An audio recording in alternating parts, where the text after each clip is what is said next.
Welcome to রিমাস blog. তো এটা আমাদের লাস্ট ডে বেনারসে, আর আমরা বেনারসে এই দুদিন ধরে কী কী করলাম সেই সব আমি তোমার সাথে শেয়ার করেছি, ডেসক্রিপশনে লিঙ্ক দেওয়া আছে।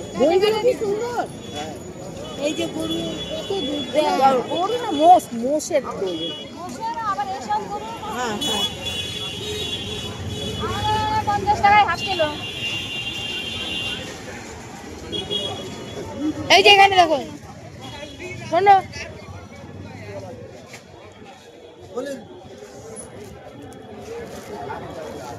এই যে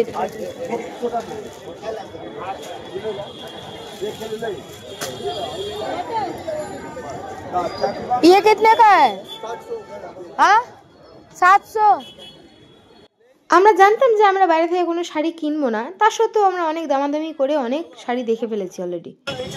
তো এখানে আসার পরে আমার গলার ভয়েস আরো কমে গেছে, মানে একবার করে ঘুমাচ্ছি আর গলার ভয়েস ভীষণ কমে যাচ্ছে, আমি কথা বলতে খুব কষ্ট হচ্ছে।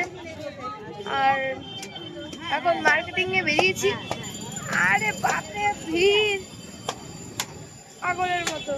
এতদিন আমি ইউটিউবে গুগলে দেখতাম যে এই কস্তুরি ব্যাপারটা কি, ওটা কিশোর একটা কোনো একটা পশুর নাভি, তো সেটা আমি আজকে রাস্তায় প্রথম চোখে দেখলাম।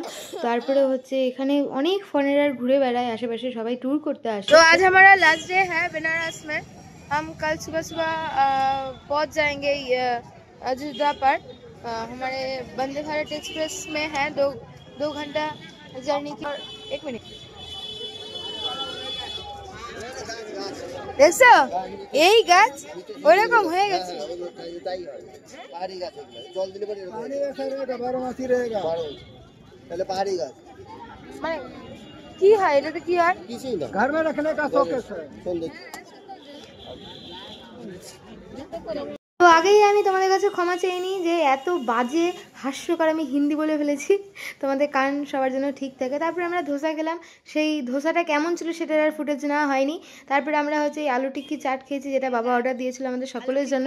আর এটা হচ্ছে ওই দিনা চাটের মতনই, তবে হচ্ছে একটু ডিফারেন্ট, মানে ওটা হচ্ছে বড় দোকান, এটা ছোট দোকান। তো ওটা নিয়েছিল 70 টাকা আর এটা হচ্ছে 30 টাকা। তো কালকের আর আজকের মধ্যে আজকের আলু টিক্কি চাট জিতে গেছে। কেমন ভালো?